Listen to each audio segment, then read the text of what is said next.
ሰላም ከሐኪም ቤት ወጣች። ሰላም ራሷን አወቀች። ዳጣን ቤት ስታገኛት ድጋሜ ራሷን ልትስት ሞከረች። ወይዘሮ ማርታ በጣም ደነገጠች። እንዴ ምን ሆና ነው ሰላም ዳጣን ስታይ ራሷን የምስተው ብላ ጥያቄ ሆነባት። ደረጀ በጣም ደነገጠ።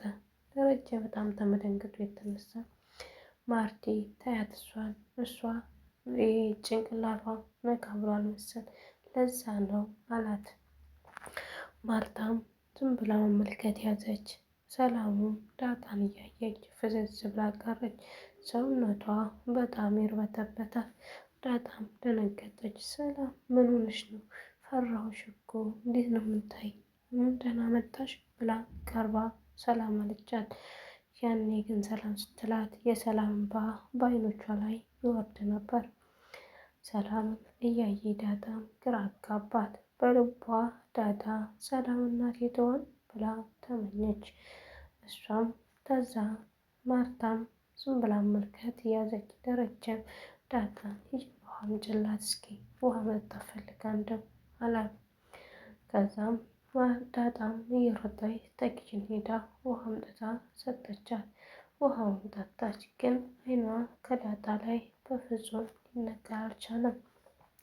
ማርታ ግራ በመጋባት ዝም ብላ ፈታ ትመለከት ይዛለች። ምንም ቃላት አላወጣችም። ሰላም አንደበቷ የተኮላተፈ ይመስል በዝምታ ብቻ ትመለከታት ያዘች።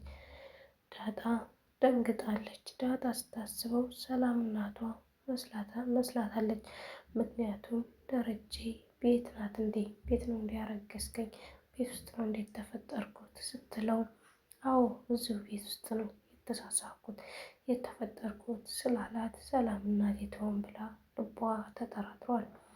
ሰላም አሁን ላይ እንግዲህ ምን እንድታደርግ ነው? ሸሽጊ እኔ ነገሮችን እስታመቻቸው ድረስ ለዳጣ እናቴን ልጄ ነሽ ብለሽ ወይም እናትሽ ነኝ ብለሽ እንዳልነግራት ብሏታል። ደረጀ ካሁን ተነጋገሩ ካሁን አፋቸው ተንቀሳቀሰ እያለ በጭንቀት ተወጥሮ ሰላምንም ዳጣንም ይመለከታል። ዳጣም ጠረጠረችና እቅፍ አድርጋ በእቅፏ አስገብታ ሰላምን ሰላም አለቻት። ከዛም ማርቲም ተነስታ ወደ ክላሷ ሄደች። ማርቲ ወደ ክላሷ ከሄደች በኋላ ደረጀ ዳጣን ሂጂ በቃ ውሃ ጋር ተጫዋች አላት። ከዛ ደረጀ ሰላምን አናገራት። ሰላም ልታስጠረጥሪ ነው እንዴ? ይህን ሁሉ የምትሆኙ ለምን አትረጋጊም ሲላል መረጋገጥ አልቻልኩም ደረጀ እኔ አልቻልኩም። ልጄን እያየሁ እንዴት ልረጋጋ? ለ19 ዓመታት እርቃኝ የኖረች ልጄን አሁን እንዴት እያየሁ ልረጋጋ ብላ አለችው። እንግዳውስ አንቺ ማድረግ ያለብሽ ምንድን ነው?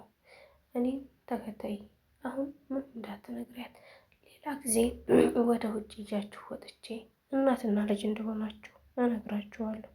የዛን ሰዓት ትነግሪያታለሽ፣ ይቅርታ ትባባላላችሁ። እዚህ ቤት ውስጥ ግን ብትነግሪያት ዳጣ ስለምትጮህ ታስነቁብኛላችሁ፣ እባክሽን አላት። ለእኔም ላንቺም አደጋ ነው፣ ለማርቲም አደጋ ነው ነገር ብሎ ለምኗት እሺ ተባብለው ሄዱ። ዳጣም ተዛ ተንቀሳቀሳ ወደ ውጭ ነበረች። ውጭ ላይ ቁጭ እንዳለች ናታን መጥቶ ናታን ተጎና ቁጭ አለ። ኤቢ እስኪ ልውጣ ብላ ወደ ውጭ ስወጣ ከናታን ጋር አየቻቸው። ሄዳ ዳጣ ላይ ጮችባት። ከናታን ራቂ ብዬሻለሁ፣ ናታን ጋር ድጋሚ እንዳላይሽ ብዬሻል ነበር። አሁን እሱ ጋር ምን ታረጊያለሽ አለቻት። ናታንም እኔን የመጣሁት ሳያ ብቻዋን ቁጭ ብላ እና አንቺ ምን አገባሽ? ስለኔ ደግሞ አንቺ ምንም አያገባሽም። ምን አገባሽ? አንቺ እኮ ልትይዥኝም እኔ ልትቆጣጠሪ አትችይም አላት። እሷም እሺ ብላ ወደ መንገዷ ሄደች። ግን አሁን ላይ ናታን ማርታንን ጠየቃት። ግን አንቺ የዳጣ አባት ቢሆን ደረጀ ምን ታደርጊያለሽ? ማለቴ የዳጣ አባት ከሌላ ሴት ወስልቶ ወልዷታል። ደረጀ እንደዛ ቢያደርግ ደረጀ ምን ታደርጊያለሽ ብሎ ይጠይቃል። ደረጀም ይህን ጥያቄ ደጋግሞ ጠይቆኛል። ግን ናታን አንተን ጠየቀኝ ለምንድን ነው አለችው። አይ የሰው ልጅ ስህተት አያጣምና ቢሳሳት አሁን ምሳሌ ደረጀ ተሳስቶ ልክ እንደ ዳጣ ልጅ ቢኖረው ምን ታደርጊያለሽ አላት።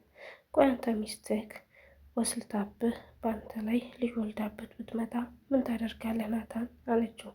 እኔ በፍጹም አላያትም፣ ሁለተኛም ከእሷ ጋር መኖር አልፈልግም፣ መቀጠልም አልፈልግም፣ ትዳሩ ይበተናል አላት። አየክ እኔም እንደዛ ነው ደረጀ አያደርገውም እንጂ ቢያደርገው እኔ ከእሱ ጋር ድጋሚ ህይወት መቀጠል አልችልም ብላ ነገረችው። ናታን ተረዳት። እኔም ብሆን ግን አላደርገውም የሚል ሀሳብ ስላለው እንዴት ማርታ ላይ መፍረድ አቃተው?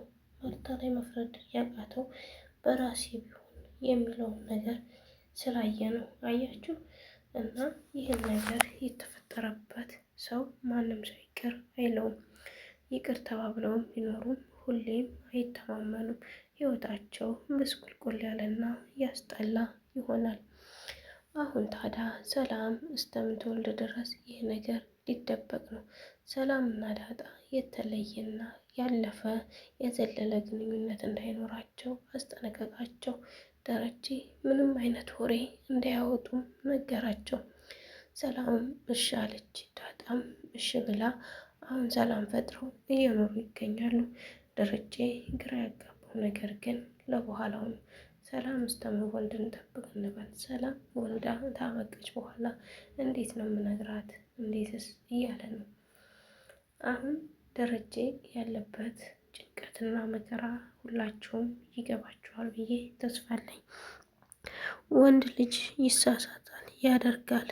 ግን ይህን ያክል ሚስት እያለችው ከሚስቱ ሌላ ሄዶ የወለዳትን ልጅ ለምን እዚህ ደረጃ ሊያደርስ ቻለ?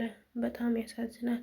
ውድ የሀገሬ ልጆች ቪዲዮን ከወደዳችሁት ላይክ፣ ሸር፣ ሰብስክራይብ አድርጉ። በቀጣይ ቪዲዮ ውስጥ ከምንገናኝ ደግሞ ሰላም ሁኑልኝ። ወዳችኋለሁ፣ አከብራችኋለሁ። ባይ ባይ ቤተሰብ። ባይ ማሰላ ማሀባይ ደህና ሁኑ።